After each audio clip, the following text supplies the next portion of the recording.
In summer 2023, the Queen's Hall Theatre invited us to be poet-in-residence on Hexham High Street, which basically involved standing on the high street with a big yellow sign that had the words free poems written on it and performing short poems for passers-by. And once I got chatting to them, I also invited them to give us a suggestion for a brand new poem as well. And one of the people I spoke to was Steve, and I'm meeting up with him today to talk about his suggestion and the resulting poem that came out of it. I was wondering, Steve, if you could tell us what you remember from the day that we met on the high street last year. Mm-hmm. What was the first thing that you remember seeing? You with a placard at the end of the high street, the far end of the high street. But and I was with a friend, and we knew that you were out there, so we were out for a coffee, and we thought we'd come along and see if we could find you.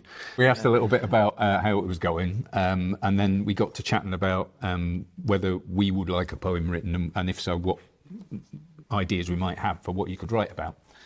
And both Emma and myself, my friend and myself, have chronic conditions. So we got talking about spoon theory. Yeah, could you tell me a little bit more about your understanding of spoon theory? Yeah, and this is not definitive by any manner of means. As far as I've always applied it, both in my career as a mental health nurse and a therapist, and also for myself since I became unwell. It's a metaphor. This came about because a woman, I think in the States, who had lupus, was trying to explain to a friend who'd asked what it's like to struggle for energy when you've got a long-term condition. So in order to make that more visual for her, she kind of gathered up all the spoons she could from the table around her, ended up with about a dozen on the table and said, right, so imagine that's my allocation of energy for the day. Getting up in the morning might cost me one of those spoons. Take one away, you're left with 11. You then probably got anything on any given day, any normal day, anything between 6 and 9 tasks that you might normally have to do. So get out of bed, have a shower, clean teeth. And each one of those things, when you've got a chronic illness, depletes your energy reserves. And I suppose having that way of explaining how it feels might be useful to help to explain why something is a challenge, or even maybe just to be more fair to yourself, possibly, as well. Anybody who has a chronic condition knows that also what you do is you beat yourself up about it. So yes, it's about realistically looking at what reserves you've got, and maybe not overstretching all the time.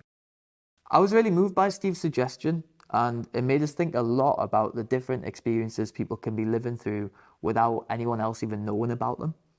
And my job was to go away and have a think about how to get all this into a poem.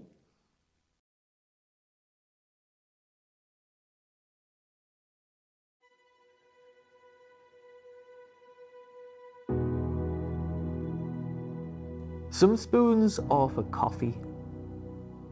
Some spoons are for tonic. Some spoons are big as garden spades. Some spoons are microscopic. Some spoons are for salad. Some spoons are for soup. Some spoons are worn out, rusty and scuffed from a lifetime of regular use. Some spoons are silver. Some spoons are wood. Some spoons you get from ice cream vans aren't really very good. Some spoons are keepsakes from faraway places. And some spoons are kept safe in shiny glass cases. And some drawers are stuffed full of thousands of spoons.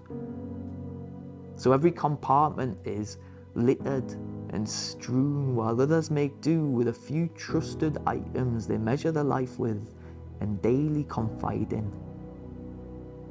See, some spoons aren't for eating. They're for commuting on the train. Some spoons are for clearing out a dusty cupboard space. Some spoons will propel you to a cafe for an hour, while others are to lift you out of bed and in the shower. And sometimes we'll lose spoons we had over time.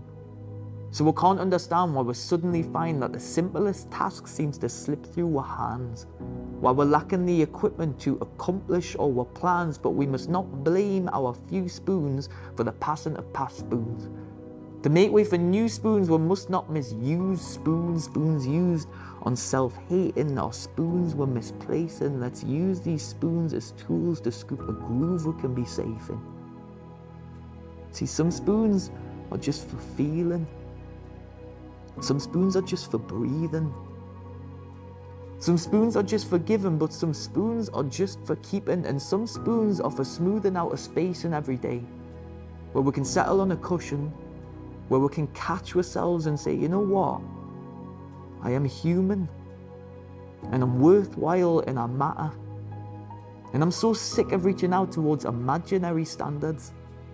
When life is not a marathon in which we are engaged, when success is an illusion that is lost before it's gained, and how can I be kind to others when I treat myself this hard? When I scorn myself each time I miss these arbitrary targets, when I'm tired, but I have tried to scrape the most out of this day. It didn't go the way I planned it to, but maybe that's okay. Maybe I deserve to catch my breath for an evening in this room, on a sofa, on a cushion, with some ice cream and a spoon.